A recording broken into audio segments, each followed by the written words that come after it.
உனக்கு வந்து தைரியம் இருந்தா அவர் போட்ட அந்த கொடுத்த தீர்ப்புக்கு எதிராக மேல்முறையீடு செய்து அந்த தீர்ப்புக்கு எதிராக நீ வாதிடு.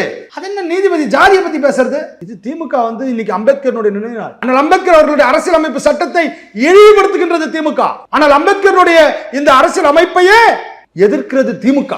உண்மை அதுதான். இப்போ ஜி.ஆர். சுவாமிநாதன் அவர் விவகாரத்தை பற்றி பாராளுமன்றத்தில் விவாதம் பண்ணிட்டு இருந்தாங்க. அவர் மேலே வந்து இம்பீச்மெண்ட் கொண்டு வரணுன்ற மாதிரிலாம் சொல்லிட்டு இருந்தாங்க. அவ்வளோ கடுமையாக விமர்சனம் பண்ணுறதுக்கு காரணம் என்னங்க அப்படின்னு கேட்கும்போது அவர் வந்து நீ சொன்னது போல ஒரு தரப்பு சார்ந்தவர் மாதிரி பேசுறாரு, அந்த ஒரு தரப்புக்கு மட்டுமே ஆதரவாக செயல்படுறான்ற மாதிரி ஒரு காரணம் சொல்றாங்கல்ல.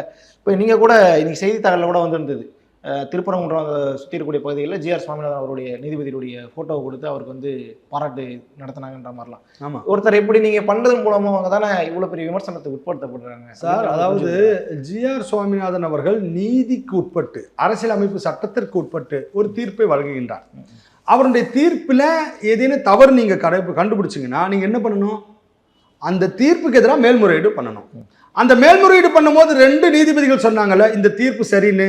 அப்ப அந்த 2 நீதிபதிகளும் சங்கிகளா? அந்த 2 நீதிபதிகளும் ஆர்எஸ்எஸ் காரங்களா சார்? சொல்லுங்க சார்.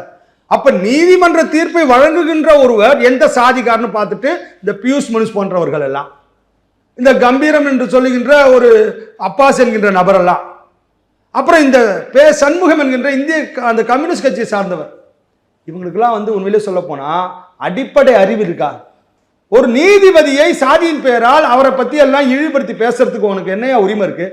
உனக்கு வந்து தைரியம் இருந்தா அவர் போட்ட அந்த கொடுத்த தீர்ப்புக்கு எதிராக மேல்முறையீடு செய்து அந்த தீர்ப்புக்கு எதிராக நீ வாதிடு.